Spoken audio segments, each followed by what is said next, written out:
our game's working pretty well. It can actually be a bit fun. Take a few friends, and each one takes a bunch of guesses. See who can figure out the number in the fewest number of guesses. Well, let's start making it more interesting and have some images, sounds, and a little more functionality. So first thing, we want to put a background image. This white background is a little bit plain. So Texture King is a great place to get background images. Feel free to go wherever you want to get your background image. I'm going to open up a new tab here. Go to textureking.com. So just enter the www.textureking.com or just textureking.com at the top in the URL bar. And now let's look for a texture. I'm going to choose one texture that's actually not going to work well. And I'm going to show you why. So let's go to metals. And let's scroll down. I'm going to find a dark one. This one's pretty dark, at least on the top left here. Okay. Now normally we can right click and click Save Image As. That way we save it and we can see it. We'll save it into our Guess the Number folder. And so we can see it right here. And then we can reference that pretty easily in our web page. But since we're just testing this out, I'm actually just going to copy the image URL. URL is the location of the image. Texture King may not like us doing that too much, so be careful. So now where do we want to make the background? We want to make the background not inside the button, not inside this element, not inside the paragraph of number of guesses, so not inside this element. We want to make the background for the whole body. So we're going to change the style of the body. We do that with the style attribute. So we say style equals, and we're going to change the background image. You can see as I'm typing this, WebStorm's already knows roughly what I'm thinking. So I'm going to start typing IM, and I can just finish it with tab. The background image, how I specify that is I have to type URL because it's a location on the web in parentheses. Now I already copied that image URL. Now I'm going to paste it with Control V, Command V on a Mac. And there you can see it. Pretty convenient. Now look what happened.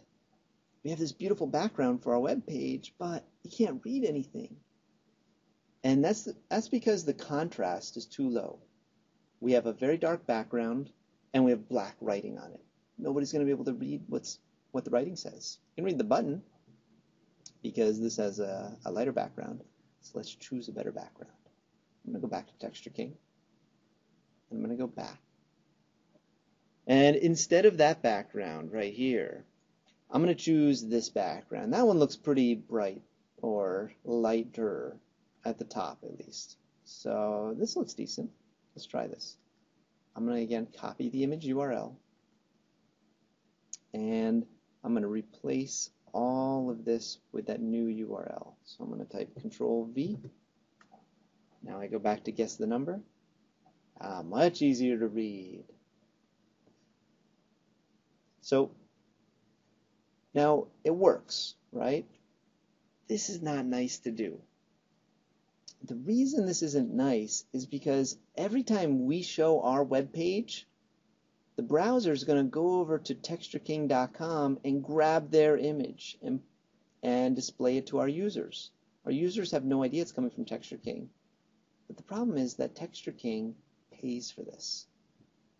They have to pay for hosting that image. And every time you get it, it's consuming or using up their server or their resources. And it's so little. I'm sure Texture King doesn't really care, but it's just not nice to do on the web. So what we're going to do is we're going to download it. What you do is you right-click and you click Save Image As. Okay, now we're in our WebStorm projects. I'm going to go to my Guess the Number. Got a couple test projects there too. I'm going to go to, so it's my user directory. Inside that I have WebStorm projects. Inside that I have Guess the Number, which is what we're on. And I'm just going to save it here. I don't like this name. Let's name it something better.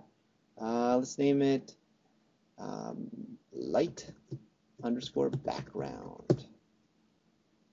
I click Save. There it shows up down there. and it should show up right here. There we go. So it's light underscore background, and it added a dot capital JPG. So I'm just going to fill that in here. Light underscore background. Look at that. WebStorm already knows what I'm going to type because they know I have an image called that. And if I go back here, there, still works. Excellent.